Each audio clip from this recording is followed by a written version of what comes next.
Okay, so you want to know how I got interested in Land Rovers way Yes. back in the beginning? Yes. Well, when I was in Vietnam, they had an Australian group of Australian soldiers there that I got to know, and they had a Land Rover. So when I got back in '68, I looked around for a Land Rover and found the first one I bought in '69, which was a 110, 109, blue, '67, used car, and that's kind of how it began. And what was your attraction to Well, when you first saw them? it was ugly, and it was English, and it had all of the appeal of an off-the-road vehicle. And we had always had a sports car, so we needed something else on the other side of that equation. And I'm a hunter, and we had dogs, and we had kids, and I can't hear you. I don't want to get. Oh no, you can talk. Oh, okay. We went to drive the car directly from the hospital after Bertie was born. We didn't even go home. We just went straight from the hospital To buy the Land Rover and with the new baby, test drive in the car with with Murray. 3-day-old baby. That's so He was kind of in his get home buggy from the hospital when he was born. And then he was the last owner of it, I think. No, the 109? Yeah, He was Yeah. the last driver of it. the Yep. last driver, Yep. right, yeah, Yep. my son. So what's resulted, like since you bought your first one, what has resulted in you being so loyal to the Land Rover brand? Well, the first thing that attracted me to keep it and enjoy it was when I first bought that, there weren't any Land Rovers in America. They were all, they had a North American model, but you had to buy it in England. And the one I bought it from an Air Force officer who came back from England, but there were no dealers. So there was no place to get it fixed. And the beauty of the Land Rover is it was designed to, you can take the whole thing apart and put it all back together again. And if you have the manual, it tells you what tools to use and the steps. So I could maintain it myself, and naturally I had a lot of maintenance to do on it.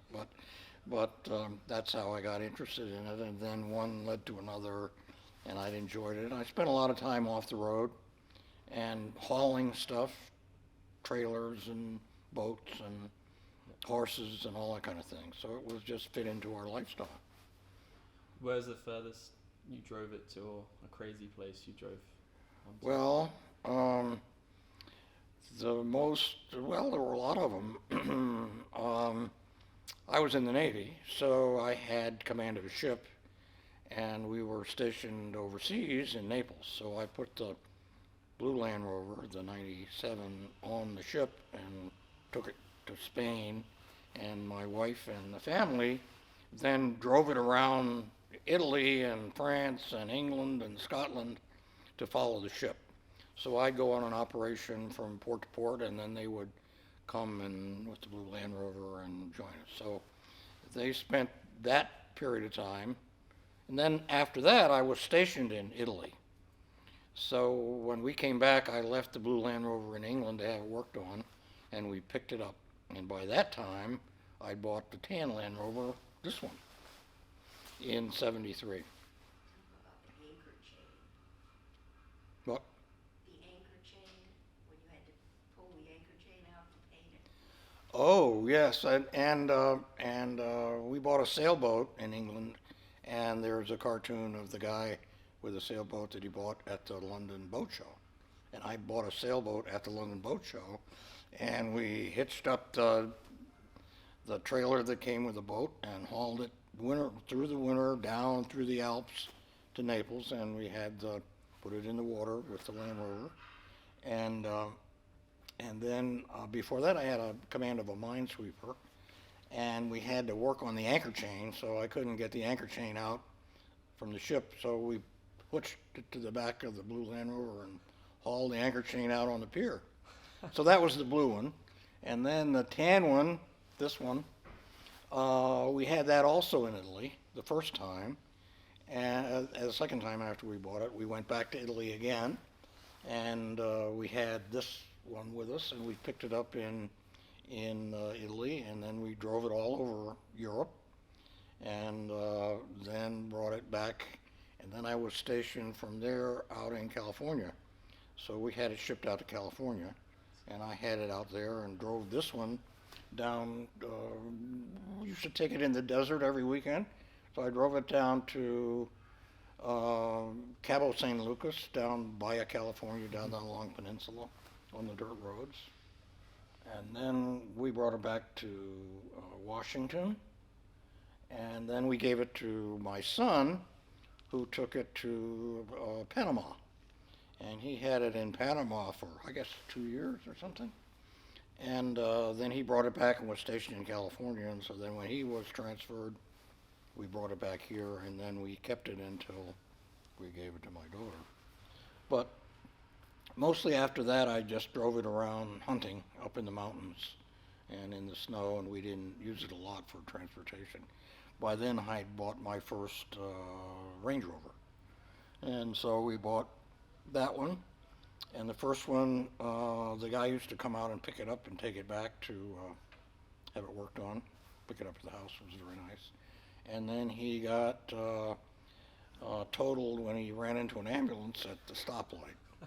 So that led to my second Range Rover. And that was great. It was a long wheelbase black one.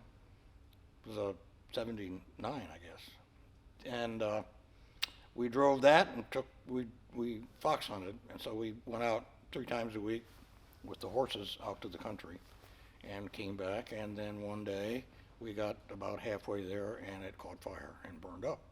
So that was the end of the second Range Rover. And then we bought the third Range Rover, which is out in the parking lot now. And in the meantime, my son had this one, and my daughter had done a great deal of work. She worked for me in my company in making new contracts and selling aircraft parts and stuff. So with the bonus, she bought the green Land Rover, the Defender that's outside. And so we had that for a long time. And then I gave it to Dean, and he rebuilt it and put a new frame on it. And then she had a 110, and it was in bad shape. So it was a question of whether or not she's going to have that redone. And this one was getting a little old, and it was frame was getting a little rusty. So I said, why don't we trade?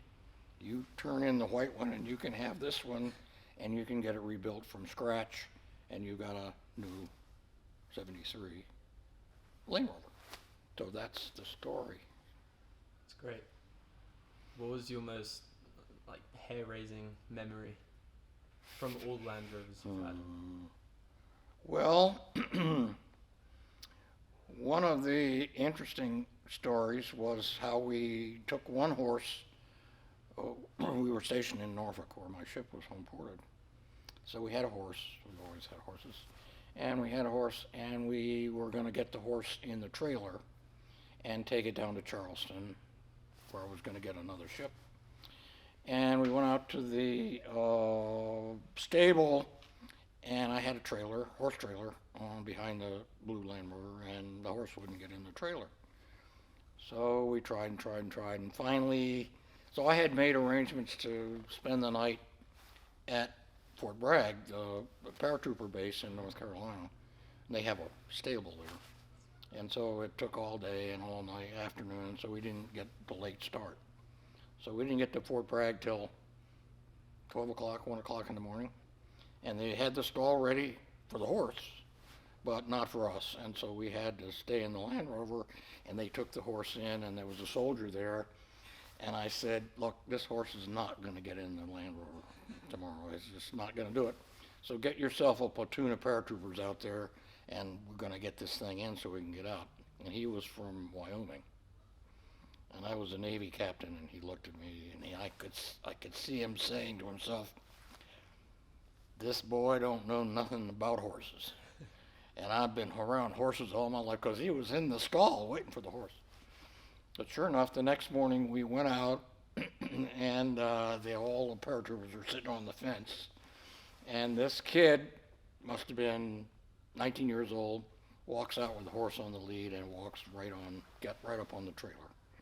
And he closed up the trailer, and he saluted me with this grin on his face, so it's great.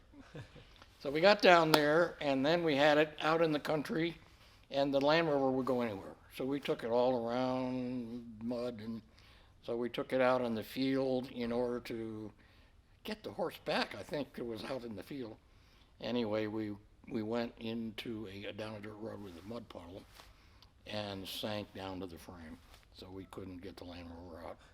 Wait. And finally we got a farmer to come with a tractor and pull it out.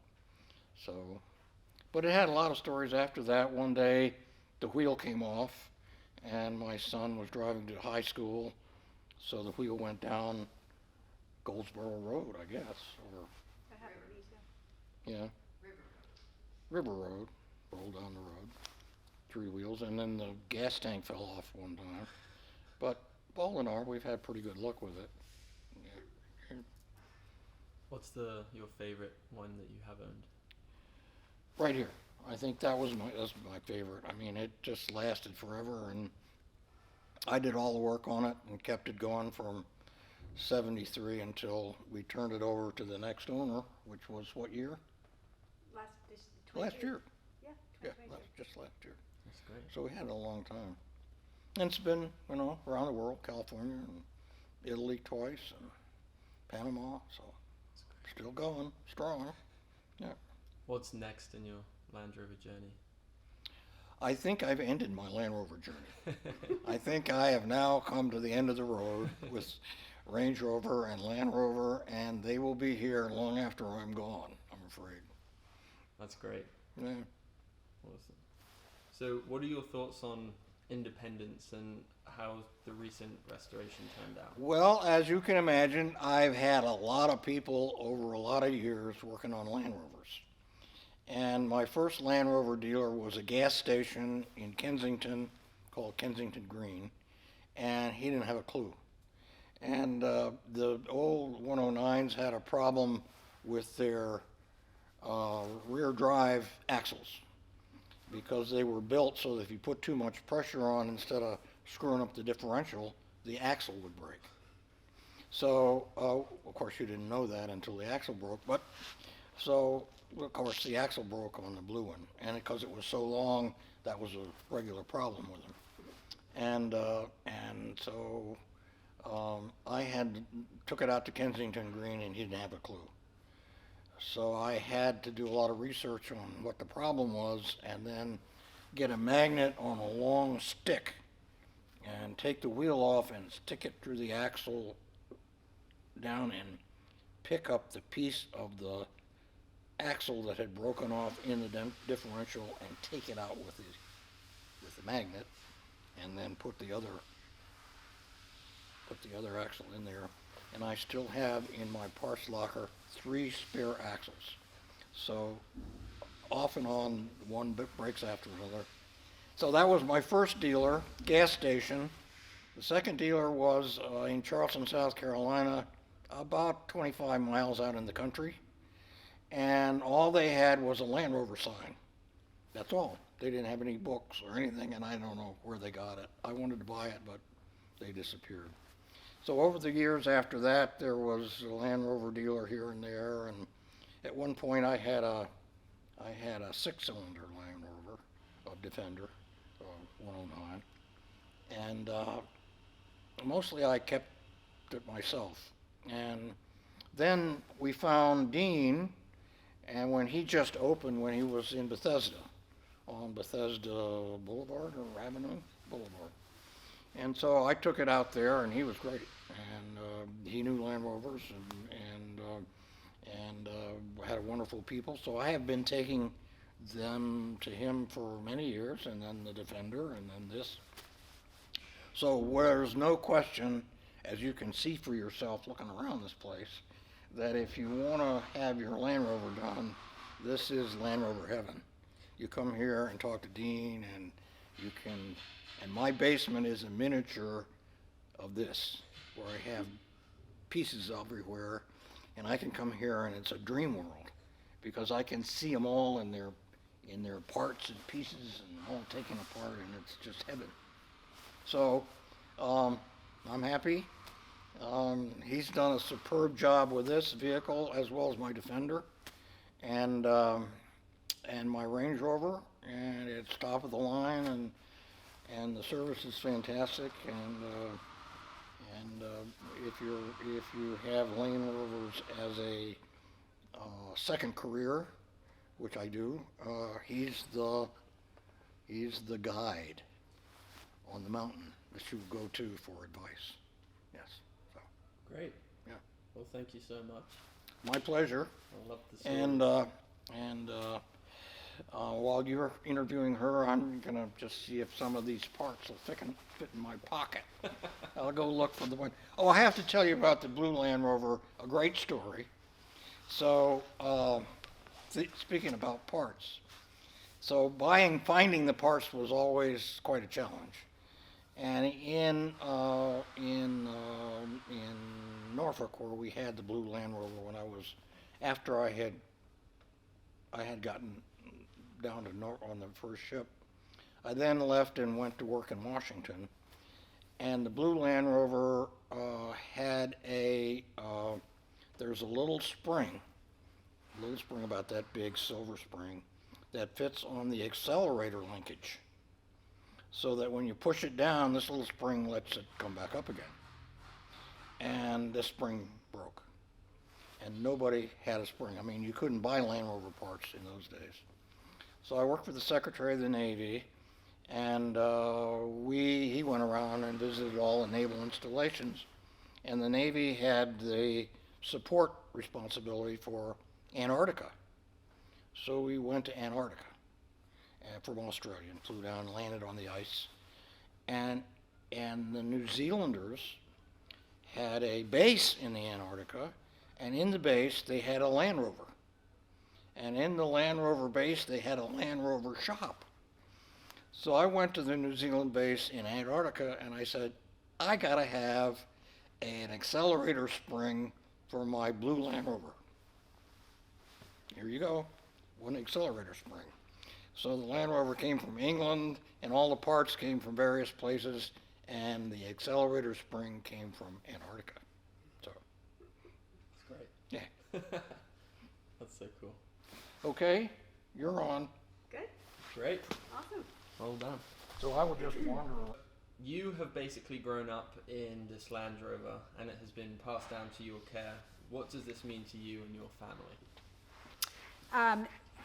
This Land Rover means the world to my family. As you said, we grew up in it. We traveled all over the world in it. I think it represents that I've now been able to kind of take it on as the next generation. I think it represents to me the continued sense of possibility for adventure, risk-taking, kind of all the things that my parents did with Land Rovers, that I, as a Land Rover owner of many, many different ones, have tried to continue. And then, especially with this one, kind of carrying that on, that sense of never quite knowing what's coming around the corner. That it's the possibility for adventure. I think even if it's just my daily driver and I'm driving it around every day, it still represents, it's not easy. It's just the idea that, it's fun, it's awesome, and continuing that tradition. So obviously, you kind of touched on it in that question, but the Land Rover brand, I guess now being in your DNA. Yeah. What does the Land Rover brand mean to you? I know you touched on adventure. But Yep.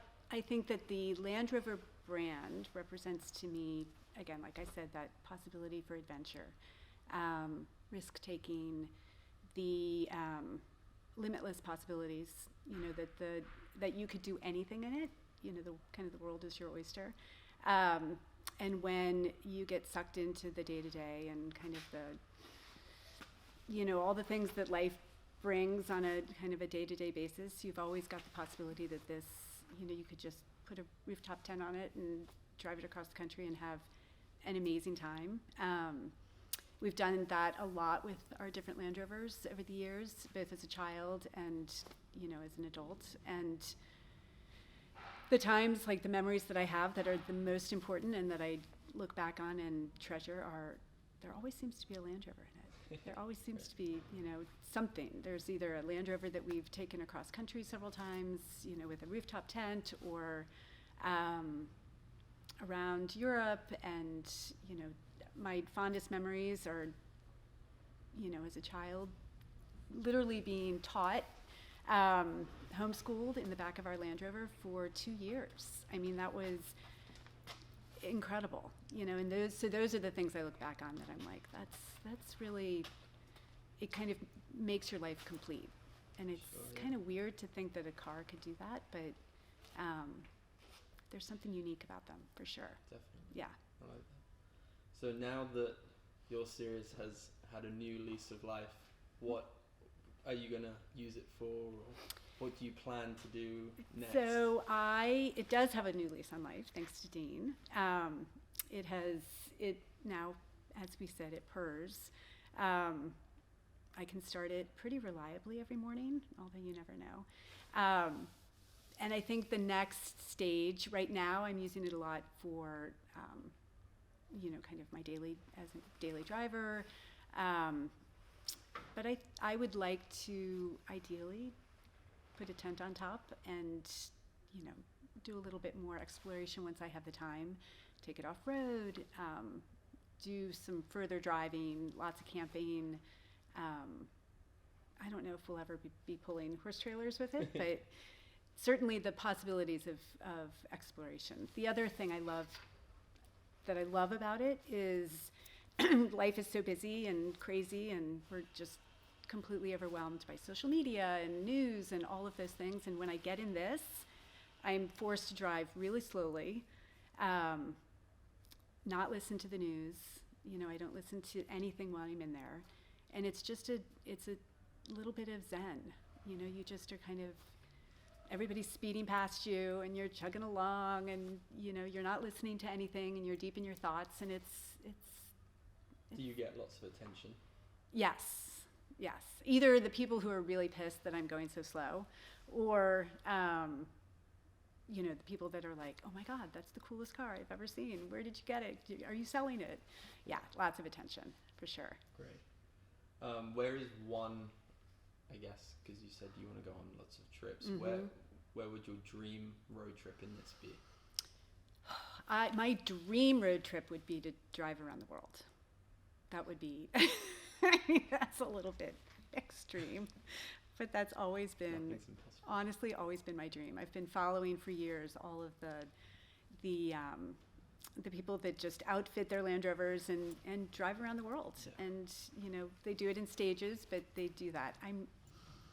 That would be my dream. I don't think that's ever going to happen, but it would be amazing. But I think in the near term would be, take it out to Colorado, take it out west, and drive through the mountains and, do some kind of off-road stuff out there. That's great. Yeah. So, speaking of Course 72, Yeah. tell us a little more about the store and why you started it. So Course 72 started, I've had it now for about 10 years. We kind of came up with the idea, or I came up with the idea about 11 or 12 years ago. Had spent going back to driving across country.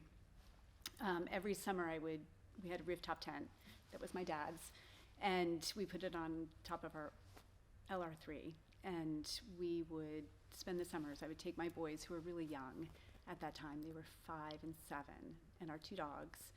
And I would go for 3 months and camp and just kind of cross the country and pull over to remote campsites and camp and spend a lot of time out west.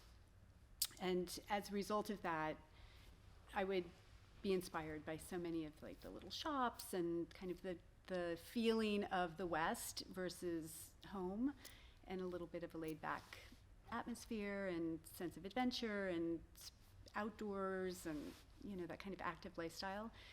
So when the time came, I was inspired to open Core 72 as a way to bring a little bit of that West Coast feel to Washington, because I love it here.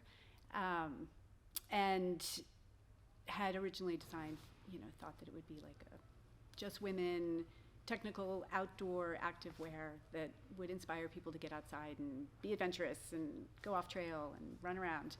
And it has evolved, but it still has that sense of Same core. yeah, that same core, exactly. I always wanted like a little local, community-oriented shop that,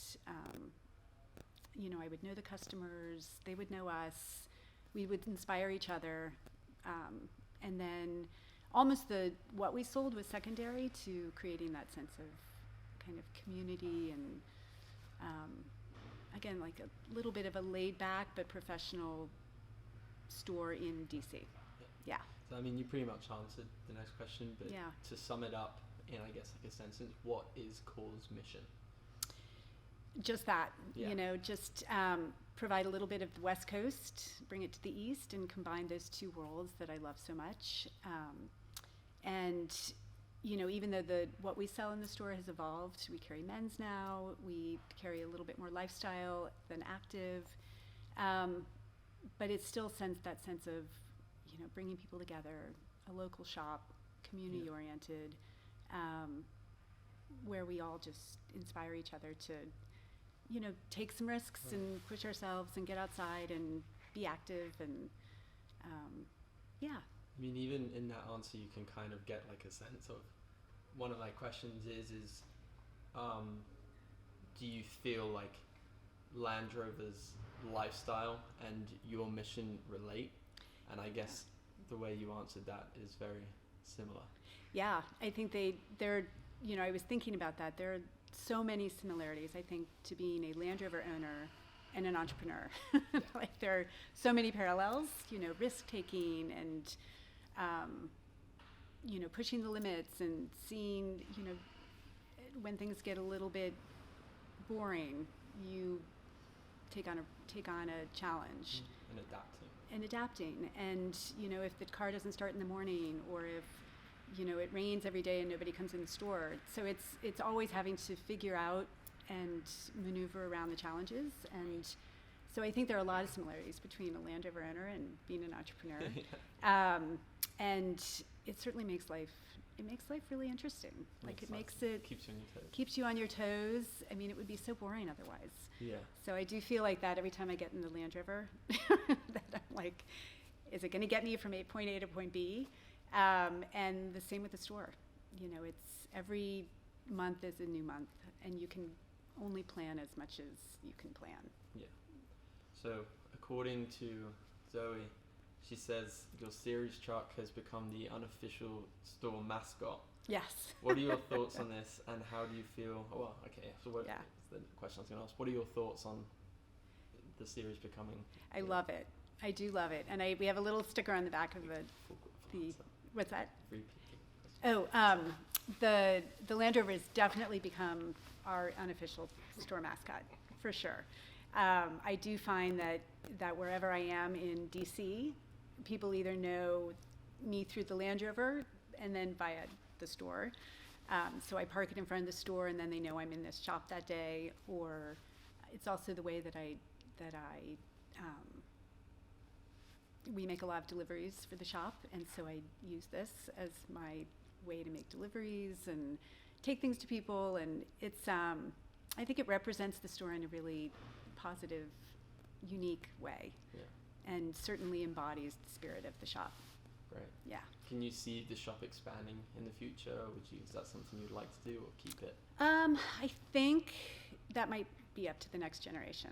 I think I'm good with one store. I did have two at one point, and it was a great opportunity, lots of lessons learned, but it felt like I was spreading myself too thin. Right. So being able to focus on one, and allows me to have a little bit of a life, but also be at the store a lot, really kind of keep my, fingers on the pulse of what's going on. Sure. So that'll be the next generation. Whoever takes over next Yeah. can expand like crazy. Yeah. And then what about, like, I obviously spoke to your dad, asked him the question, what's next for you in your Land Rover journey? What's next for me in my Land Rover journey? I will always have Land Rovers. We'll always have Land Rovers. I'll always have this. This will be with me for the rest of my life. And we currently have another LR4, and we'll always have Land Rovers. There could be a green Defender in there somewhere. There could be a green. I have had many Land Rovers. I've had a Defender 90, which my father now has, and I've had a 110. This one I think has been one of my favorites, but I would definitely welcome the 90 back into the family. Great. For sure. Awesome. Well, Yeah. thank you so much. Yeah, you're welcome, of course. That was great. So I have one more story that I was thinking about when, but you don't need it. On this one, Yeah. so